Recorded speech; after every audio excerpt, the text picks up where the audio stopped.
preach from up here this morning because I've got, like I said, some audio visuals, okay, to go along with it. And you'll get what this is in a minute. You've probably already figured out what the sermon's about between the picture and the song there. And that's the reason we chose the Voice of Praise this morning, because that's the one book that song is in. Mark 4, 35 through 41 are the scriptures this morning, and it's entitled, Jesus Calms the Storm. That day when evening came, he said to his disciples, "Let us go over to the other side." Leaving the crowd behind, they took him along, just as he was, in the boat. There were also other boats with him. A furious squall came up, and the waves broke over the boat, so that it was nearly swamped. Jesus was in the stern, sleeping on a cushion. The disciples woke him and said to him, "Teacher, don't you care if we drown?" He got up, rebuked the wind, and said to the disciples, said to the waves, "Quiet, be still." Then the wind died down and it was completely calm. He said to his disciples, "Why are you so afraid? Do you still have no faith?" They were terrified and asked each other, "Who is this? Even in the wind and the waves obey him." Now, the next couple of weeks, we're going to talk about miracles on the water. Okay? And so we're going through the miracles of Jesus, but we're going to talk about the ones he performed on the water. And the first one is as Christ calms the storm.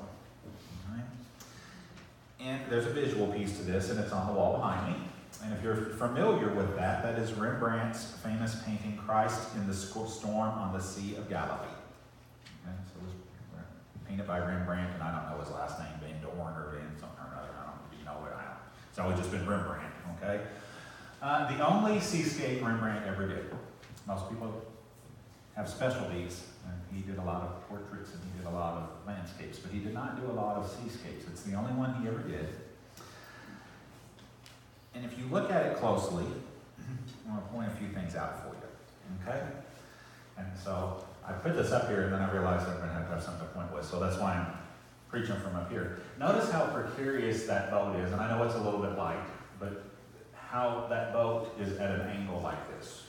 Now, I don't know how many of you boat or have been on a ship, but boats are supposed to be like this, not like this, okay? I've been on boats, but I've never been out on the open ocean, so we'll talk about that in a minute. Rembrandt was very famous for using lights and darks, and so this side is very, very dark, and this side is very light. And that light represents the hope that's coming, okay?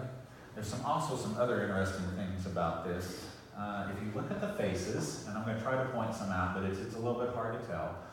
This guy, this guy, this guy, this guy, and you really can't see him, but his hand's on the rudder, okay? These guys, anybody pull it up on their phone? Yeah, you can pull it up on your phone and get a better, feel free to use your phone, so you can get a better picture that way. But those guys all look like I would be. I'm trying to save the boat. I'm freaking out. I don't want to drown, okay? Now, the one you really can't see is you can kind of see the red on his shoulders right here. And that's the top of his head because he's leaning over the boat and it looks like throwing up. He's sick, okay? And here's Jesus and three of the other disciples sitting calmly, talking. Now, here's the one interesting thing, and this is kind of the one thing I really wanted to show this painting for, is because we really can't count them here, but if you count, there are 13 disciples in that boat with Jesus. Because Rembrandt was famous for painting himself into most of his paintings. And so right there in the center is Rembrandt. And Rembrandt must have really loved that story to pick that as his only seascape. Okay? Like I said, some of the faces are peaceful, some are stressed out, some are sick. And right in the middle, and you can kind of see his face here, just very serenely sitting and talking is Jesus. No cares that the water's about to throw him overboard. Okay? The miracles on the water is different because it's a private miracle. Now, I didn't really think about that until I got into this kind of sermon series, but Jesus did very public miracles. He did very private miracles. Okay? The public miracles were the ones of the healing of people, feeding of the multitudes, casting out the demons, sometimes healing people in crowds. And some of the private miracles were calming the storm, and they were private because only about 12 people saw them actually. Or Peter walking on the water, which we're going to have in a couple weeks. Raising Lazarus from the dead. There wasn't a huge crowd for those kinds of things. Those were just more private miracles. This one takes place on the Sea of Galilee, and it's where Jesus met most of his disciples. They all lived in this kind of area. And the region around the Sea of Galilee was actually the home of most of these people because they were all fishermen. Okay? And they fished the Sea of Galilee. It was deep, and it was well known for its fish. And it was also known for forming very violent and quick storms. So there's another piece here. You kind of need to understand why. Why did those storms come so quickly? Okay, if you're Jewish, they call it Lake Kinneret instead of the Sea of Galilee. But this was the best map I could find, okay? Cool, moist air comes off of that sea of the Mediterranean Sea. Now I feel like Grant Dave. Only I'm not telling you to get your football helmet, and I'm not telling you to don't go to the other people and bring them in because they need. This is what got me the other night. He told them that he needed more help in the studio, and they needed to call Wibbenmeyer and Allworth in. And I'm like, really? The National Weather Service is doing it all for you. But anyway, so this warm, moist air is coming off of here, or it's actually a little bit cooler. This brown stuff is a desert, very dry, hot air. Okay. Mountains, and then this is the part that really gets them. Okay, so this, as it pops over those mountains, it hits that dry air, and you can imagine, you've had enough science to know that storms are going to form very quickly in that. And notice that the mountains come all the way to the edge of the sea. Okay, so it's right there. So the storms would pop up on them before they even realized it. Keep in mind, this is only maybe about 50 miles wide. So it's not like you've got a huge expanse. But this is the part that really gets them. Because as that air comes down through this valley, look what it does. It tends to circle right back up into that Sea of Galilee. All right? Now that's not as pretty of a picture, so I'm going to turn it back to the other one for you. Because that's the prettier picture. Right? But that helps me. I had to look at that to get an idea of why do those storms come up so quickly and so violently. Okay? And that made sense once I saw it. There's all these different air masses kind of coming together. And violent storms were very, very common, okay? And so the fishermen on the Sea of Galilee kind of knew how to deal with them, but they weren't even completely comfortable with them because sometimes they came up so much, or they came up so quickly, they just couldn't really predict them. They also didn't have weather sirens and Grant Dave to tell them, or pull out your phone and go, oh, there's rain coming, we better go home. You just didn't have that. This storm must have been a doozy, right?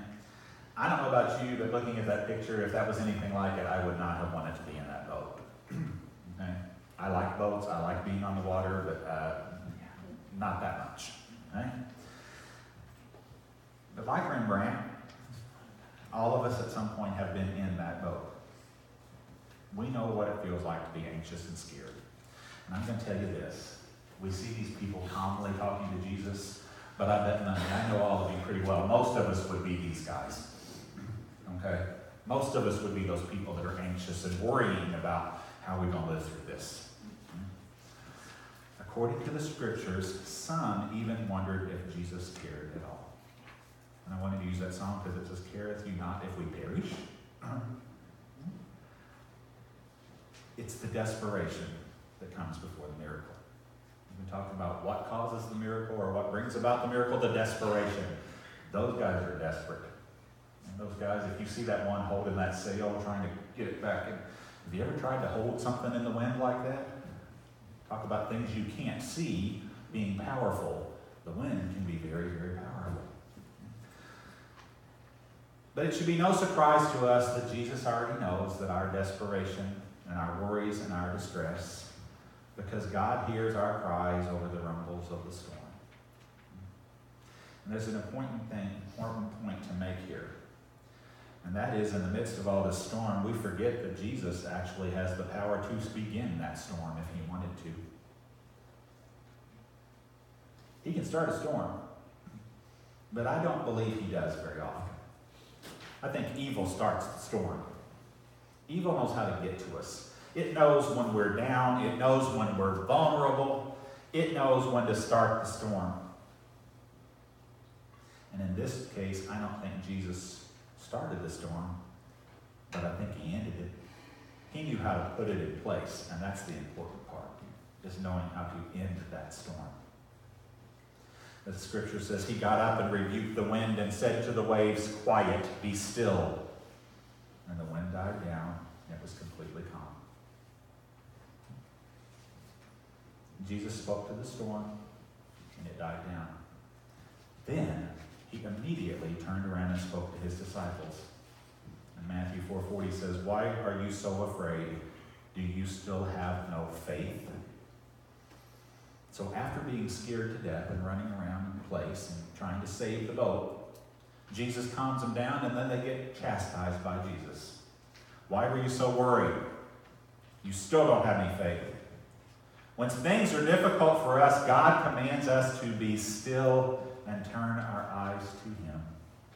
That's the important part. When things get difficult and hard, God says, be still and rely on me. But you know what? All too often we want to handle it ourselves. And we want to do it this way, and we want to do it that way, and we're going to do this, and we're going to do that. And you know what? Sometimes we've learned the hard way. We'd be better off to just been still and listen. When things are difficult, God says, be still. We don't choose whether or not the sea we travel is calm and stormy, but we do choose how we react to it. We don't choose whether that sea we're on is rough, choppy, and stormy, but we know how we react to it. We choose that. When we feel anxious or fear what's coming, when we feel small and vulnerable, we don't need to overreact or run in place. We need to take the time to be still and turn your attention to the awe of God. Because the God that can create the storm can also end the storm. So be still and know that I am God.